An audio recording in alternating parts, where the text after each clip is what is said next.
Hello chess lovers, Soren here, and in today's video we're going to analyze an exciting attacking game.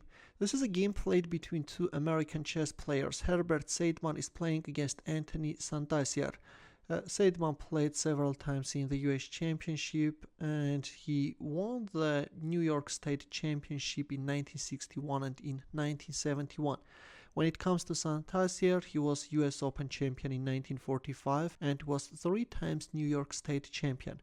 But this game was played back in 1939 in the beginning of their careers in New York. Seidman opened up with e4, to which Santasiere answered with c5.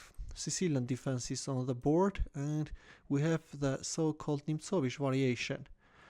Of course, white can still keep the game in the lines of close Sicilian, or maybe later can even go for d4 open Sicilian, but instead white decided to deviate from those standard setups and pushed forward his e-pawn attacking black knight, knight d5, knight c3. Here white has a wide range of options. c4, bishop c4, d4 are among popular alternatives. In the game we have knight c3.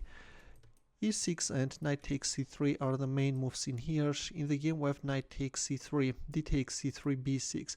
b6 is a mistake, and better was, for example, developing the knight. Instead we have b6. And the problem with this move is that in here, either by playing knight g5 followed by e6 or e6 straight away, white could really make things difficult for black. For example, let's take a quick look at the line starting with e6. Now if, for example, d takes e6, then white can go for an exchange of queens and then play knight e5, attacking the pawn, and then can develop the bishop with a tempo, getting a nice pin, bishop f4, and preparing castling queenside.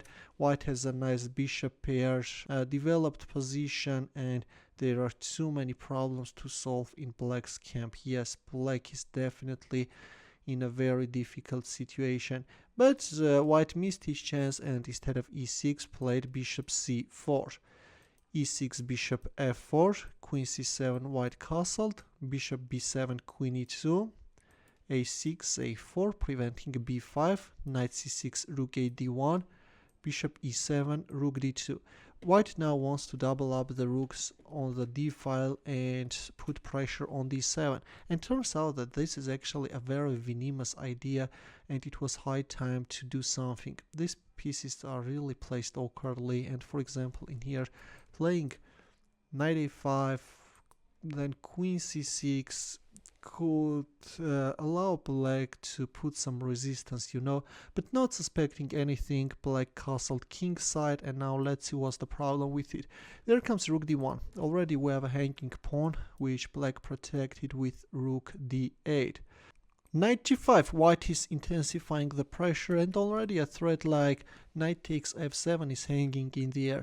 Probably you guessed that in here, in case of rook a d8, you're leaving the pawn on a6 unprotected. This way we have rook f d8, but there comes knight g5, and with h6 black decided to kick away this knight, which feels really very aggressive on g5.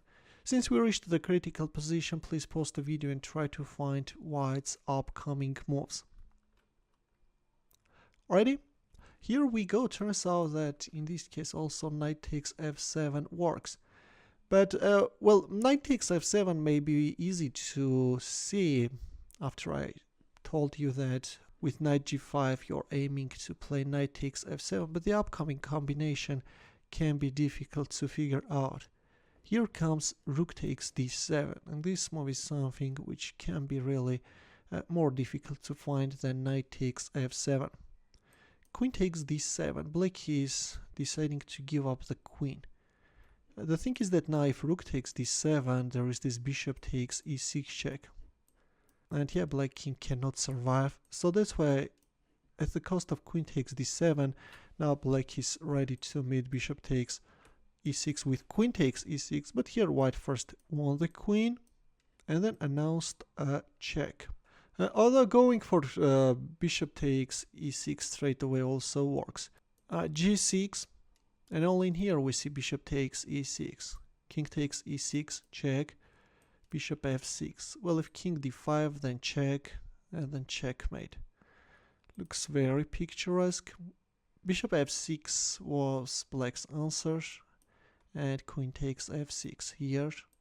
Queen f5, attacking the rook, preparing a discard check. Rook e7, check. King c4, checkmate.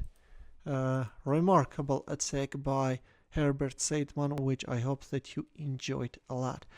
In the chess puzzle for you, the task is to find mate in 4. We'll wait for your answer in the comment section. Thanks for watching. We'll see you in my next video. Take care.